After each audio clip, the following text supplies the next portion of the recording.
కష్టాలు ఎక్కువైనప్పుడు భగవంతుడిపైన నిందలు వేయటం సరైనటువంటి విషయమేనా? మరి భగవంతుణ్ణి ఆరాధిస్తున్నప్పటికీ కూడా కష్టాల వెంట కష్టాలు వస్తున్నప్పుడు ఏం చేయాలి అనేటువంటి విషయాన్ని నేటి వీడియోలో చూద్దాం.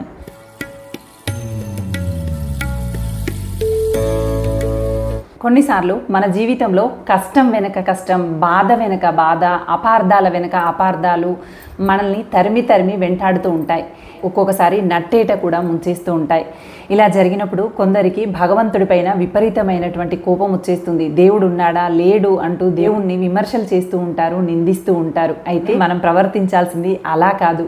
భగవంతుడిని నిందించడం కాదు. కష్టాలు ఎక్కువవుతున్న కొద్దీ, పరీక్షలు ఎదుర్కోవాల్సి వస్తున్న కొద్దీ, సమస్యల చిక్కుముడులో ఇరుక్కుపోతున్న కొద్దీ మీరు చేయాల్సింది భగవన్నామస్మరణ మళ్ళీ చేయాలి. భగవంతుని పాదాలను గట్టిగా పట్టుకొని, స్వామి ఈ అజ్ఞానం నుండి నన్ను బయటపడే స్వామి, సరైన మార్గంలో రక్షించు స్వామి అని చెప్పి వేడుకోవాలట. ఒక ఉదాహరణ చెప్తాను మీకు. ఒక పిల్లవాడు తప్పు చేస్తే అమ్మ తిట్టి కొట్టి అయినా బెదిరించి వాని ప్రవర్తనని, వాని నడవడికని సరైన మార్గంలో నడిపించేటువంటి ప్రయత్నమే చేస్తుంది. అంతే తప్ప వాడిపైన అసహ్యం పెంచుకొని వాడు వద్దు అనుకోదు. అమ్మ ఎందుకు తిట్టి కొట్టి బెదిరిస్తుంది అంటే వాడు సరైనటువంటి మార్గంలో నడవాలి కాబట్టి, వాడికి నేర్పించాల్సినటువంటి ప్రధాన బాధ్యత అమ్మదే కాబట్టి అమ్మ వాడిని బెదిరించి అయినా సరైన మార్గంలో నడిపించేటువంటి ప్రయత్నం చేస్తుంది. అమ్మ ఎన్నిసార్లు చెప్పినప్పటికీ, ఎంత బెదిరించినప్పటికీ, ఎన్నిసార్లు హెచ్చరించినప్పటికీ తప్పు వెనుక తప్పు వద్దన్నదే పదే చేస్తూ ఉన్నాడట. అప్పుడు అమ్మకి విపరీతమైనటువంటి కోపం వచ్చి వాడిని పట్టుకొని చెంపలపైన ఎడాపెడా వాయిస్తూనే ఉందట. ఇప్పుడు ఆ పిల్లవాడు ఏం చేశాడో తెలుసా? గట్టిగా ఏడుస్తూ అమ్మని గట్టిగా హత్తుకొని, అమ్మ ఇంకోసారి ఆ తప్పు చెయ్యనమ్మా, ఇంకోసారి అలా చెయ్యనమ్మా, కొట్టొద్దమ్మా అని చెప్పి గట్టిగా అరుస్తూ ఉన్నాడట.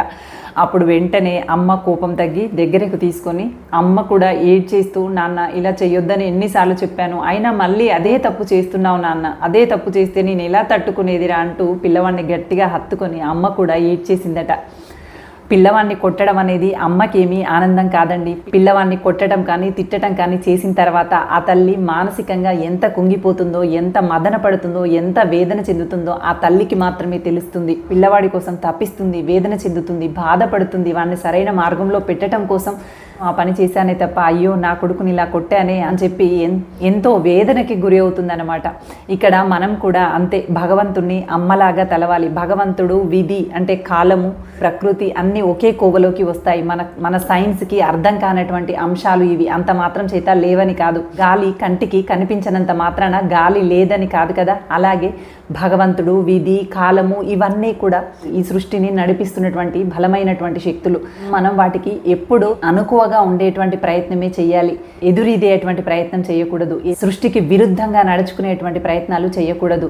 లేదు నేను ఇలాగే మొండిగానే ప్రవర్తిస్తాను, మొండిగానే జీవిస్తాను అనేటువంటి వాళ్ళ జీవితం ఎలా ఉంటుంది అంటే, నదిలో ఎదురుగా వెళ్ళాలంటే చాలా ఇబ్బంది, కానీ పారుతున్నటువంటి నదిలో ఆ నదితో పాటుగా సాగటం చాలా సులువుగా సాగిపోతుంది. భక్తి భావనతో, కాలం పైన గౌరవంతో, ప్రకృతి పైన అభిమానంతో, సగౌరవంతో కలిసి సాగే ప్రయత్నం చేయాలి తప్ప ఎదురీదేటువంటి ప్రయత్నం చేయకూడదు.